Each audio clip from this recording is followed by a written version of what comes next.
I mean, coaching can be such a transient profession, as you've seen. But you have bought a house here and ready to. Yeah, but they're going to have to take me out of here at gunpoint. This is where I want to be, and the people that I'm working with. I worked 12 years in this profession, and I left the University of Nebraska because I really felt like I needed, I was kind of a sprint. I wanted to be a head coach, I wanted to go be defensive coordinator, make that next move, and so on and so forth. And you know what? I've gotten to the point right now where I say it very humbly, but I want to be the best linebacker coach in football, and that's where my focus is. And I want to be at a university like the University of Georgia and work for great people. And Coach Rick, if there's a finer human being coaching this game, I haven't met him. And working with Jeremy Pruitt, that guy, he reminds me of someone I played for and coached with starting out. He reminds me a lot of Bob Stoops. I mean, he's got some amazing qualities, a tremendous leader, very focused, knows exactly what he's looking for, and he has no ego. And the reason he doesn't have an ego is because he's a great teacher, and he's very confident in what he believes in, and he knows what it takes to get there. So, we're all buying houses there. This is where we want to be. Did you mind me asking, did you end up in Coney County or Athens, Florida? Yes, sir. Coney County. Yeah, I think we're in there with a couple blocks away from Coach Pruitt and Coach Friend and Coach Bobo. Okay. So.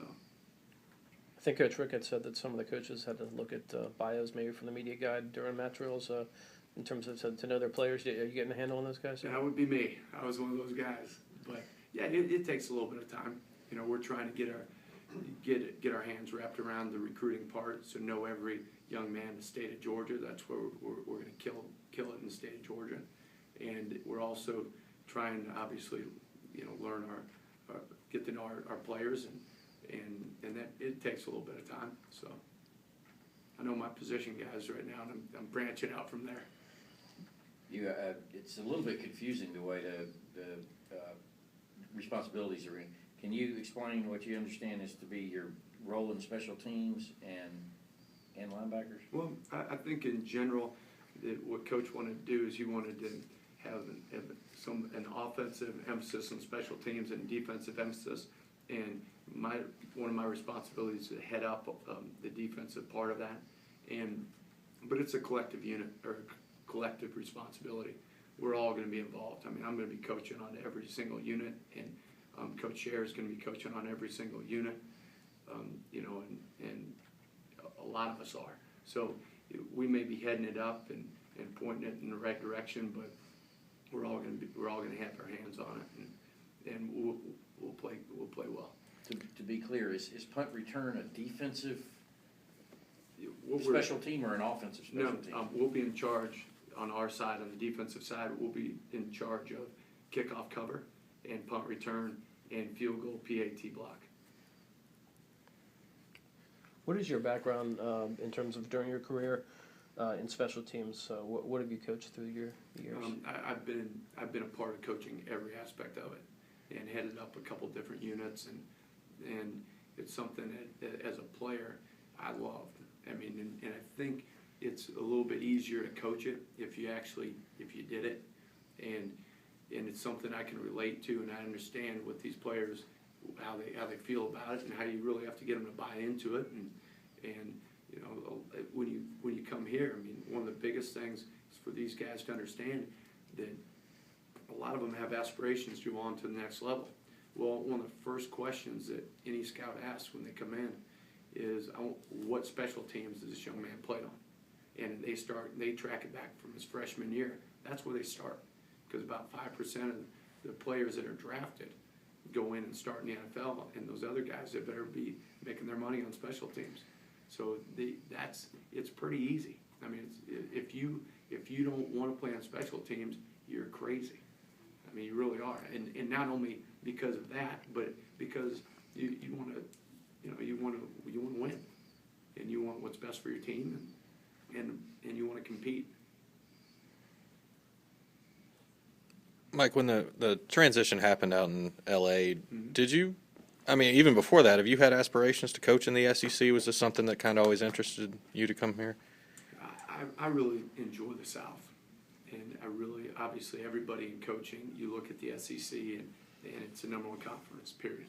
I mean, I don't care if I was in the Pac-12 or the Big Ten, or the Big 12. I mean, you look at the SEC from the outside, and whether or not people will say it or not, I mean, it's just a fact within coaching. Everybody knows. I mean, this is a league. So, as a coach, you want to coach against the best, and you want to coach the best. So, I go back to when I first came, when I first started out at the University of Nebraska. Well, a young man I was recruiting, his father asked me, he goes, you must be under a lot of pressure, trying to restore the tradition and so on and so forth. And it just hit me at that point. And I said, you know how much pressure we got? Zero. Because there's no way anybody could ever put more pressure on, more higher expectations than what we have on ourselves. And that's how you feel as a coach. I mean, all the other stuff, I mean, it doesn't matter. Because, as a coach, you expect to win them all. As a coach, you're competing, and that's all you're focused on. You coached with John Patterson in Indiana. Oh, yeah. Did y'all talk much about before you took this job, what it would be like to work here? He talked about Georgia about every 30 seconds. Yes. And I worked with him. I mean, he absolutely loves the University of Georgia, loves Coach Rick, everything about it. And I mean, to him, this is home. And he loves the people, and he's a great man, great family man, great coach, and I consider him a tremendous friend. So, but nowadays, I've heard a lot of stories now. I've got a lot of stories on Coach Fabs, Yeah, man. He's nuts. They call him the mad scientist. Has a name here too. Oh, yeah. Do you feel like you inherited a pretty good bunch in terms of the position players that you got? Oh my gosh, yeah.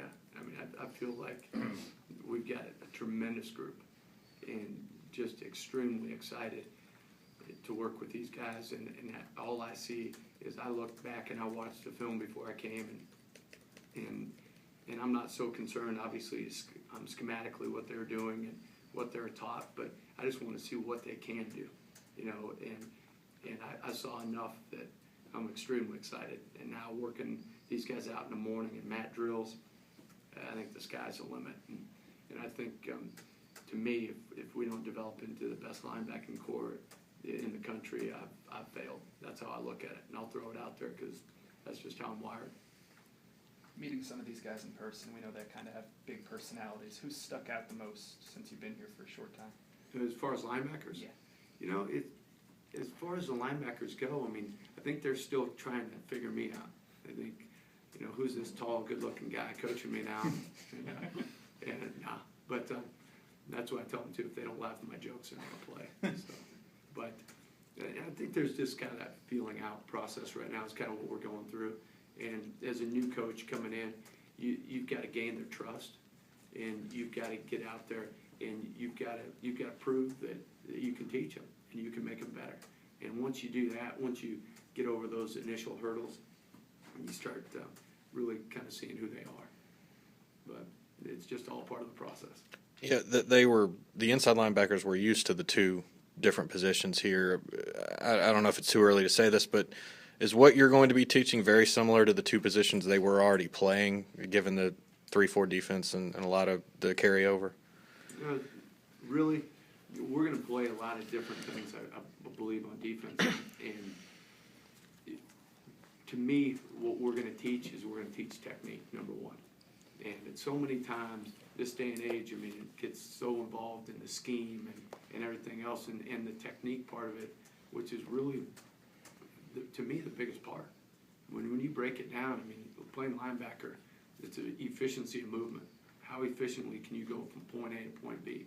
It's about your footwork. It's about your body position. It's about, you transferring your eyes, and about taking on blocks, defeating blocks. And within any scheme you're doing, you're going to have those same elements. So once you teach a linebacker how to think, how to process information, and how to play with technique, and then you got something. And that's what we're going to do. We're going to start from first step. You know, and we're gonna teach them. It's just like any professor. You have a teaching progression. That's what we're going through. Do you have a